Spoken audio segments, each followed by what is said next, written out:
up in Brooklyn.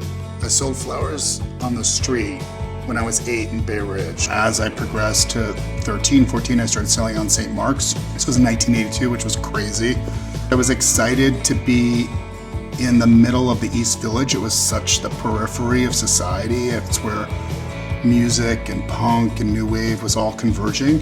I saw myself being on the outside. It's like growing up gay, you're automatically on the outside of society, and especially this is in the early 80s. I think when that happens, you're kind of like a little bit like fuck it with society. Like you make your own rules. And I think that is how I went about life. When I got sober at 22 is when I started the business for real. It was like detoxing and carving, like literally, before I was like selling on the street and it was like an extra income to go out to clubs and like buy my drugs. Everyone always thinks that when you grow a business and they're like, what was the moment that you blew up? And I'm like, yeah, that doesn't really work that way. It's really like gradually, super gradual. I had no money, so it was 1 employee, 2 employees. It took 25 years to get there. I didn't go to school. It wasn't like I was in fashion. I wasn't an apprentice. I really had started from the street and built my way up.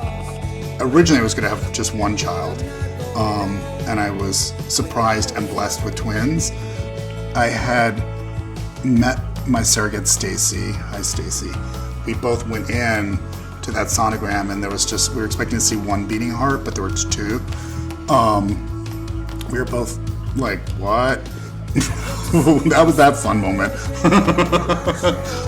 The idea of being a single parent with 1 child was scary, and then the idea of being a single parent with 2 was like terrifying.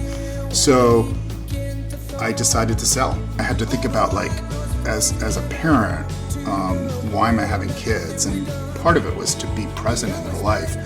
And I made the conscious decision to sell the business and raise my kids. And I did look back. I didn't look at the designs. I didn't look at the ads. I didn't look at anything. I was out 100%. Literally like parenting full on. Oops, speaking of. Are you guys here? Hold on, let me just see if this is the... Come on in. Hi, monkey. Hi, Sophie. Come here, monkey. You want to try one on, Sophie? Out of these 3 pieces, this one? I figured this would be yours because you like crystals and it looks kind of like a crystal, right? I'll try this one. Yeah, try that one. Yeah. Whoa. If you try. This one looks good. Nice. Oh, Sophie, that looks pretty cool. You know who made it? You don't know who made the jewelry? I think you did. Yeah, exactly. When COVID hit, I made the decision to buy the business back. One was like I get to have my name back, which is also super weird when you sell your name. And then I started thinking, where do I want to go with it? Oh shit. My phone's ringing. It's a scam. I love it. I like that they tell you it's a scam. I always relate to people who are real, first of all, and kind of the opposite of where fashion really focuses. Up until recently, it was predominantly white and thin and the model, basically. And that always really bothered me, and I just disagreed with it. For me, it was huge to step back, reassess what's important with life. I think that's the first thing. It's like, why am I here? What am I doing? To reassess consumption, to understand the consumer. I don't know if I could have gotten that if I had stayed in it in motion, nonstop, the way I was going. If you're able to get to the point to be comfortable with yourself, it's such a huge gift.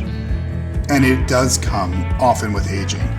for women specifically, there's so much messaging to break women's confidence, and it's coming from the fashion industry. I mean, the fashion industry is like criminal number one in breaking your confidence so you buy their product. It's so fucked up. It's really crazy. Being comfortable with who you are is the goal.